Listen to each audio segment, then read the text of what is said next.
ఓ పని చేస్తావురా అంది. ఏం చేయనమ్మా, అన్నం అయిపోయింది, నువ్వు తట్టుకోలేవు కాబట్టి ఓ ప్లేట్ ఇస్తాను, ఇంటింటికి వెళ్ళి అడుక్కోమందండి. ఆ రాత్రి ఎక్కడికి వెళ్ళాలో తెలియక ఆ రాత్రి అంతా ఇంటింటికి తిరిగాను, కానీ 10-10:30 అయిపోతుంది, ఎవరు ఎట్టలేదు. అలాగా నిడమర్రు, మందలపారు, బోనుపల్లి, గణపవరం, పెప్పరి, పెంటపాడు, ముదురుడుపాడు, తాడేపిలిగూడు ఒకే జతపట్ల మీద 3 సంవత్సరాలు గిన్నెట్టుకుని అడుక్కున్నానమ్మ నేను. తాడేపిలిగూడెంలో బస్ స్టాండింగ్లో కాగితాలు వేసుకుని పడుకునేవాడిని, అక్కడే ఉంటూ అక్కడే అడుక్కుంటూ ఉండేవాడిని. ఒక రాత్రి అడుక్కుంటానికి తాడేపిలిగూడెం అంతా తిరిగాను, కానీ ఎవ్వరూ అన్నం పెట్టలేదండి. ఆకలి అయిపోతుంది, చిన్న వయసు, బాగా విపరీతమైన ఆకలి.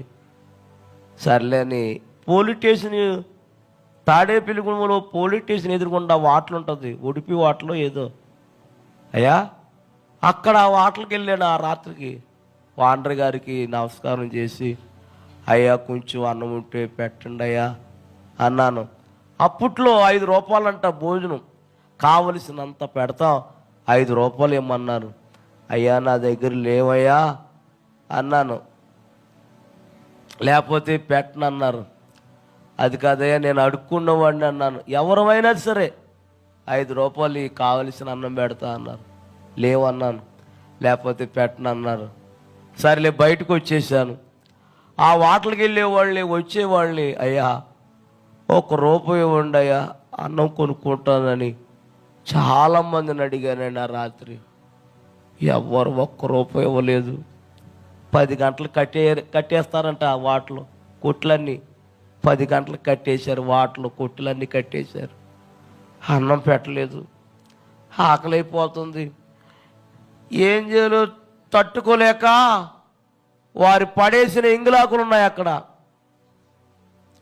ఆ ఎంగులాకులు ఏరుకుని మెతుకులు ఏరుకుని తిన్నాను. కానీ ఎన్ని ఇతరాకులు ఏరుకున్న మెతుకులు తిన్నా కడుపు నిండలేదమ్మ. అప్పుడు నేనేం చేశానంటే, నేను ఎవరి కోసం బ్రతకాలి, నాకెవరున్నారని బ్రతకాలి, ఈ ఆకలి కోసమే కదా బ్రతికేది. చచ్చిపోతే ఈ ఆకలి ఉండదని అక్కడికి నడిచి వెళ్ళిపోయిన వంతిని కాడికి నడిచి వెళ్ళిపోయి వంతిని పైకి ఎక్కేసి కాలలో దూకి చచ్చిపోదామని పైకి ఎక్కానండి. ఒక 5 నిమిషాలు అంటే చచ్చిపోతాను నేను. అదే టైంలో యోబు గారని పాస్టర్ గారు ఎక్కడికో వెళ్ళి మీటింగ్కి వెళ్ళి వస్తున్నారు. ఆయన వస్తూ ఉంటే వంతునెక్కింది, కారు వంతునెక్కుతుంది. ఆ కారులో ఎందుకో చూడాలని బయటకు చూశారంటండి. బయట చూస్తే నేను కనపడ్డానంట వంతుని పైన. రే డ్రైవర్ కారు ఆపురా, ఆ కుర్రోడు ఎవరో పైకి ఎక్కేసాడు, కాలలో దూకేస్తాడు ఏంటి అని, ఆగరా అని కారు ఆపి నేను ఇలా పడిపోతూ ఉంటే వెనకాలే శబ్దం చేయకుండా వెనకాల వచ్చి అలా అమాంతంగా పట్టుకుని కిందకు దింపి రాని కారులోకి తీసుకెళ్ళి కారులో కూర్చోపెట్టి, ఎవరబ్బాయి నువ్వు అన్నారు. పలానా అబ్బాయినండి, పలానా ఊరండి మాది. చెల్లి అమ్మ నాన్న ఒక్కరోజులో చనిపోయారండి. నా బంధువులందరూ నన్ను ఇంట్లోంచి గెంటేశారండి. 3 సంవత్సరాలు అడుక్కుంటున్నానండి. ఈ రాత్రి ఎవరు అన్నం పెట్టలేక తట్టుకోలేక చనిపోదామని పైకి ఎక్కానండి అన్నాను.